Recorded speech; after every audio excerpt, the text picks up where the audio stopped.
and welcome to Against the Fence, where of course this is the place to be if you're obsessed and passionate about sport of mixed martial arts and the UFC. As you can see today, we are joined with Canadian standout Kyle Nelson, who has got a professional record of 15 wins and 5 losses with 1 draw. He's got currently UFC record of 3 wins, 4 losses and 1 draw. He's fighting out of Huntsville, Ontario in the lightweight division. Kyle, how are you doing, buddy? Good to see you. Doing great. Thanks for having me on. Oh, anytime. That's good. Like, it's great. It's great thanks for your time. Thanks for jumping on. How's your day been so far? You said it's about 4 o'clock your time right now, isn't it? So you kind of got a whole day ahead of you, and you got some training things coming up with some of the youngins, you said. Yeah. So I did like my cardio this morning, and then I'm going to be coaching a little bit of kids jiu-jitsu, and then I'll be doing my own training. So we're going to be doing some boxing tonight, and then some jiu-jitsu. Look at that, life of a fighter. Yeah, busy as always, huh? Good stuff. Well, let's get into the heat of it all then. As we said earlier, maybe we might get to a little game later on, but we've got a few questions from our end, and hopefully we can open up the floor to some fans as well. But kicking things off then, that we'll talk about that last fight, which was literally a couple of weeks ago, against Fernando Padilla. It was a bit of a technical bout. It was probably a much lower paced compared to some of your previous fights, and they talked about your cardio during the commentary. Now, were you more conscious of your energy levels throughout this fight? Because it seemed like you kind of stayed calculated and was trying to not get caught up in the moment as such. Yeah, definitely. I mean, cardio and strength and conditioning is stuff I've been working on my entire career, and it's definitely come to a whole nother level in my last few fights. But this last fight against Padilla, a lot of it too was dealing with his height and his reach and stuff like that. So, just being able to get in, land my shots, and get out without him, being able to hit me with his longer range punches, did kind of, slow the fight down a little bit. Yeah. The range of strikers you've gone up against, isn't it? Is that like and the kicks, I guess? No. Ooh. But yeah, I mean, I don't know. Oh, did you say something, Kyle? We don't know if we caught that. What was that? It looks like we've got some choppy connection here. Just double checked us. Good on our range. Because the chat's coming back. How can that be? We literally only just got into it. The chats are fine.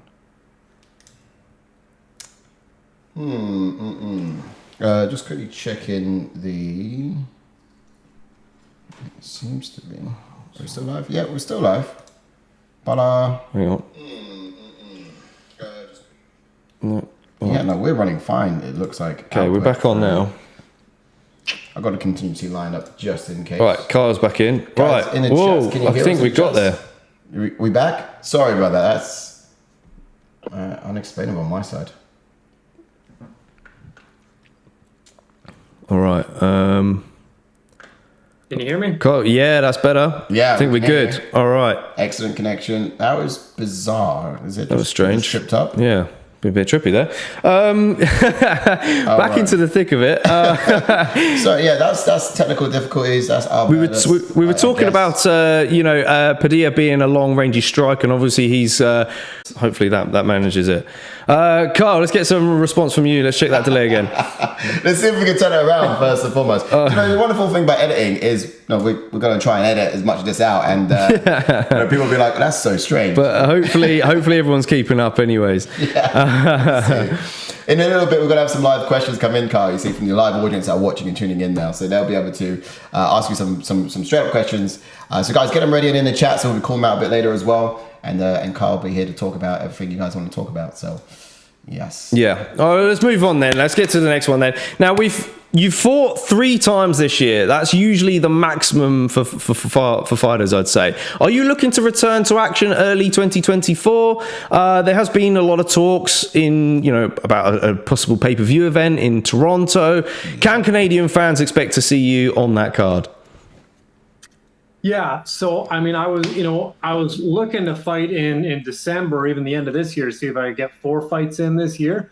But yeah, once the rumors started flying about Toronto in January, then I started messaging the UFC, and we're definitely going to aim for that January card, and hopefully it'll be in Toronto.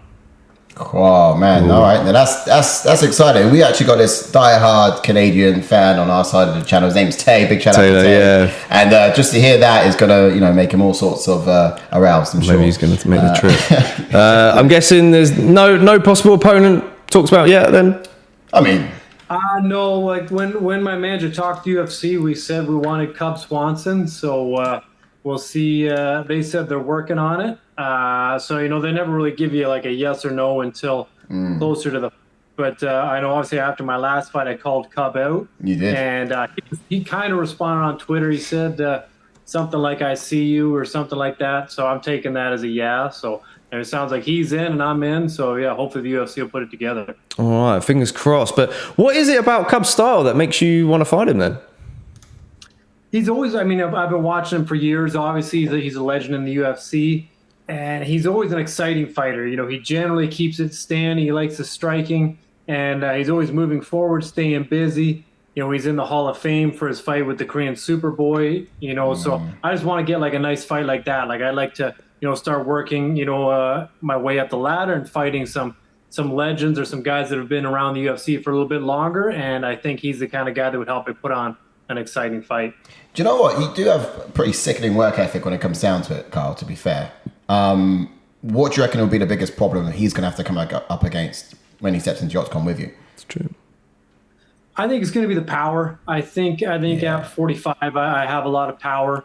And, I think I work well, with the headshots and the body shots and obviously the leg kicks and stuff. So I think that's something, we've seen him in a recent fight. Again, I think it was against Giga. He got hit with a liver kick and stopped early on. So that's definitely something he's going to have to be cautious of against me. There you go. So, you're going to bring problems.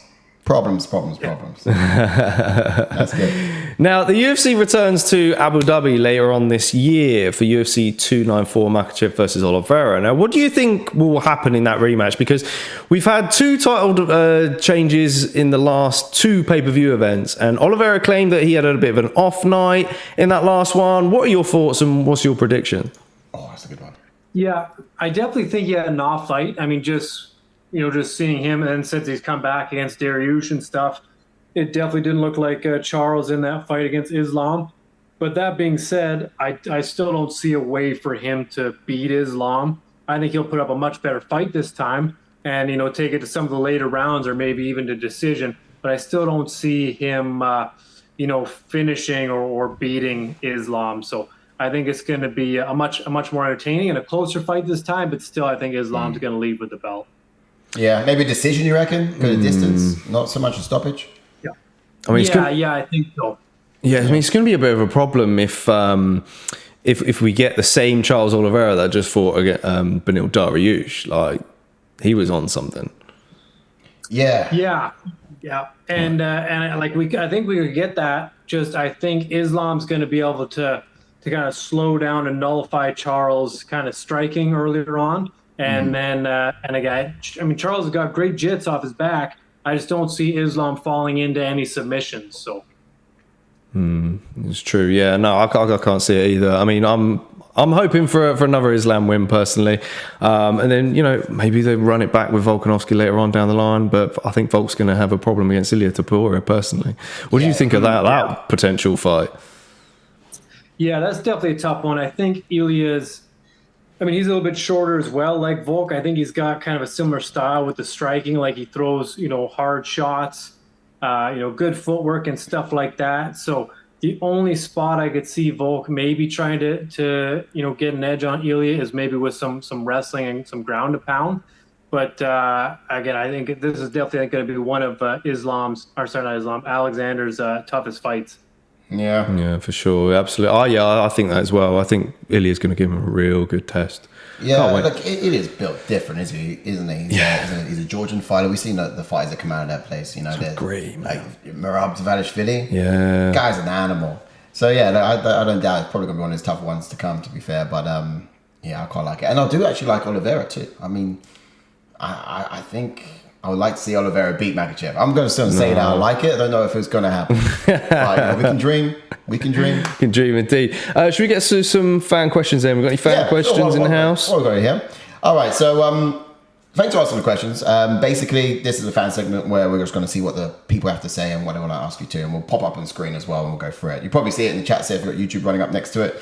But first of all, big welcome to all the fans of the chats. Thanks, guys, for coming on in. Got Shango V, got Canadian Bacon, Ashley Easton as well, just a couple of you guys. So say hello to y'all. Let's have a look at what questions we've got. So Ashley Easton's chimed in, and he says, "Who is your dream fight? Who's your dream boy?" Generic one. Yeah, definitely. Right now, obviously, the Cub Swanson is kind of, I guess, my short-term dream fight, because I think that's kind of the next best step in my career. My dream fight, money-wise, would obviously be somebody like Connor, or maybe jump and do like a Jake Paul boxing fight if we're talking just money. But and then, I mean, coming up in the sport, I started watching with the Ultimate Fighter the first season, and Diego Sanchez was one of my favorites. And then again, seeing some of the wars he put on while he was in the UFC, I was definitely, once I got in the UFC, he was one of the guys I was looking up to and hoping to fight. But unfortunately, he's not in the UFC anymore. So I think that ship has sailed. Yeah, I mean, he was going to fight Dan Hardy in a boxing match at one point, but something didn't really quite materialize. So, hey, maybe he's still around somewhere. Yeah. We'll call him out. We'll draw him out. Yeah. Next question up is actually from Canadian Bacon, and he says, "I've got a question for Kyle. What other combat sport athlete was most inspirational to you during your career?" Ooh. I don't know if this counts, but I definitely like Rocky. Like, that's very good at boxing. It's not. We'll take it. We'll take that. I'm somewhat of an athlete, so yeah, I liked Sylvester Stallone and Rocky was definitely big when I was growing up. Getting into the sport and stuff. All those training montages definitely inspired me to put together my own little, Canadian wilderness training montages myself. What sort of things inquired in those montages? Because I've got like Tony Ferguson vibes running through my head right now, running through tires and that. There's definitely the picking up like the big log or the big tree and trying to walk through that really deep snow. And I got no clue what that's supposed to do, but it's hard to tell. It looks cool. It looks cool. Yeah, you look hard as fuck, so it's all good. Wild. I mean, look, you can have. I'm surprised that wasn't your dream fight after all. That'd be like something epic like that on that scale. Yeah, but we can take fiction or non-fiction. It's completely fine. But yeah, and then other questions we got here in the chats. Canadian Bakery says, of course, he's a fan first of yourself and fan of ATF second. So if we had a scoreboard, Kyle, it'd be 1-0. But let's have a look at what we got here. Shango V says, "I cannot wait for Abu Dhabi again this year. I agree, same results, but a better showing for Charles." But he's got another question here. He says, "Ice hockey or street hockey?" That's in from Josh. I probably go with street hockey just because I can't skate. I don't know. Growing up in Canada is just something I never picked up. I tried lots, and because everybody was wanting me to play on the hockey team, they want me on as the enforcer and stuff like that. But yeah, I could just never get the skating down pat. So I played a little bit of ball hockey, but yeah, definitely no skates, ice hockey. Yeah, no, I think the reason why Ash has asked that question is because back in the day for the UFC prime times with GSP and Rory McDonald, we're playing it in the streets next to the TriStar gym, so that's why he's heard of street hockey as well. So yeah, people play it in the streets as well. Shango V's got a question looping back to your last one. He says, "Rocky soundtrack 1 or Rocky soundtrack from Rocky 4?" Ooh. That's a tough one. Yeah. I mean, you can't. You probably have to go. Maybe number 1, just because it's the first one and it's the nostalgia and stuff. I think. Yeah, I'd probably go with number 1. I think. Yeah, it's iconic, isn't it? Yeah. And do you remember there's a speech from it as well? I mean, how many times did that run through your head from Rocky? He's like, "You ain't where you want to be because of him or her or anybody. Cowards do that and you." I reckon you can do it off by heart. I pretty much can myself, but I'm kidding. You definitely can. That's class. That's class. We got. I did have a question myself actually, because looking through Instagram, and actually one of our Canadian, Taven, was looking into the fact that you opened a school recently, or you opened up a new school, right? Yeah. So I opened up a gym called Muskoka Martial Arts, and that's again near my home there in Huntsville. So I split my time. I'm in Huntsville a few days a week, and then I'm in a place called Stony Creek, which is about 3 hours away. So I do most of my own training in Stony Creek. That's where we got some other UFC fighters and stuff like that. And then the rest of the week I'm at my gym, coaching and working with the next generation coming up. Nice. What kind of ages does that include? Next generation? So, I mean, we got everything from like 5 and up, but we do have some guys, like 17, 18, just looking at getting into some of their first amateur kickboxing fights and stuff like that. And definitely a ton of talent coming up. So that's pretty cool. That's good stuff there, Just wrap it up as well, because you've been so grateful for your time and you've been so gracious with it. I know we had some technical difficulties at the front end as well. Let's sort of eat into it a bit. But, we touched a bit on what's coming up for you fighting-wise, your fighting career and so on. And we had some random questions in there too. But what does it look like? What's your ambitions and dreams look like outside the octagon? I mean, is it a case of this school building that kind of legacy, or what's the dream?